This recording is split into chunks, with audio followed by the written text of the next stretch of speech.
More big news in Major League Baseball.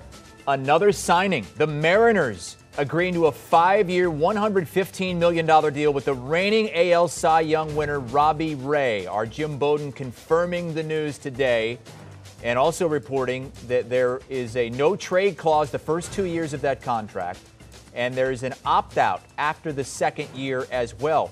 Robbie Ray becoming another reigning Cy Young winner to switch teams the following offseason. Remember, last year, Trevor Bauer did that. Before that, you got to go all the way back to Greg Maddux in '92 to find a reigning Cy Young winner changing teams. So take that Blue Jay hat off him, put that Mariner hat on as Seattle goes for it and signs, or at least agrees to terms, with Robbie Ray after leading the league in ERA, WHIP, strikeouts, and innings pitched this past season. Let's get Jim Bowden in here. Jim, you confirmed the news. You've spoken with your sources. How were the Mariners able to pull this off?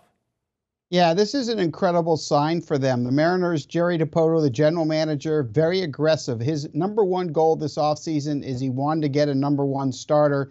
And certainly when you land the Cy Young Award winner in the American League, you did just that. So he'll join a rotation now that has Marco Gonzalez, Chris Flexen, and Logan Gilbert, giving them a very strong four-man rotation. One of the things that Jerry told me he wanted to do is to make sure he built off their success this past year, that the building was just going to begin, but he really felt like he needed an ace to put this team in a position where they could legitimately contend with the Astros and win this division. And he does this today in what I consider a market deal. I had predicted 5 years, $115 for Ray. That's exactly what he got. And this deal came about pretty quickly. Once Kevin Gausman and the Blue Jays agreed to that 5-year, $110 million deal, this deal got done pretty quick with Seattle. So this is a very significant move for them. This is an organization that has good arms coming as well. George Kirby, Emerson Hancock, two top pitching prospects. So when you look at now the short and long-term future of the Mariners, they are one of those up-and-coming teams that are going to be legitimate contenders here in 2022. And there was so much excitement at the end of the season. They went on that great stretch and darn near made the playoffs. They finished 5 games out in the division, but only 2 games out of that last playoff spot.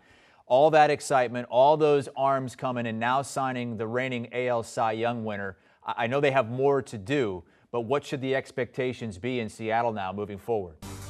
Well, they've already picked up Adam Frazier in a trade with the Padres, and they love the fact that he can either be their everyday second baseman or they can move him around second base, left field, multiple positions.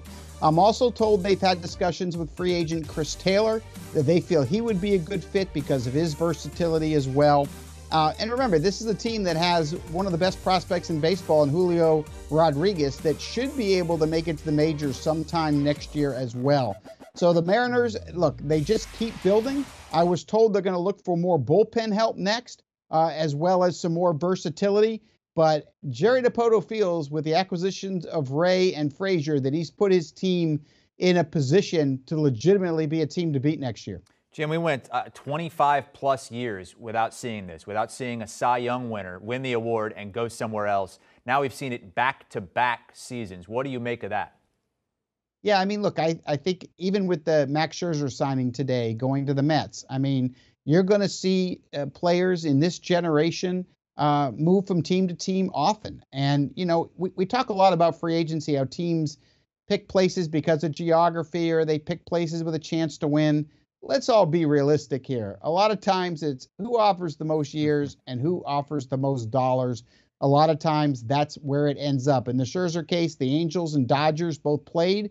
Neither team was willing to go 3 years at 130. So he went to the one team that did, and that was the New York Mets. And for Robbie Ray, I was told the Mariners had the best deal on the table.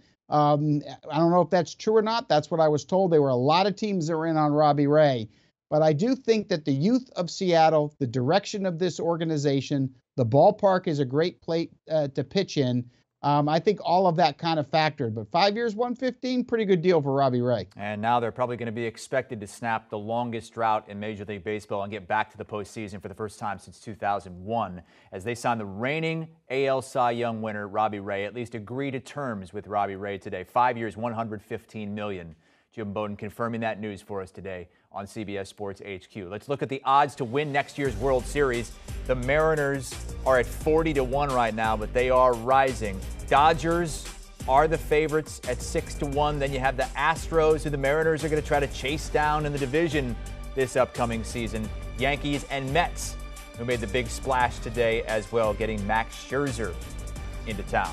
Do you want a sports network that delivers everything that matters about the game? The highlights, the picks, the instant analysis, no yelling, no fake debates, no politics.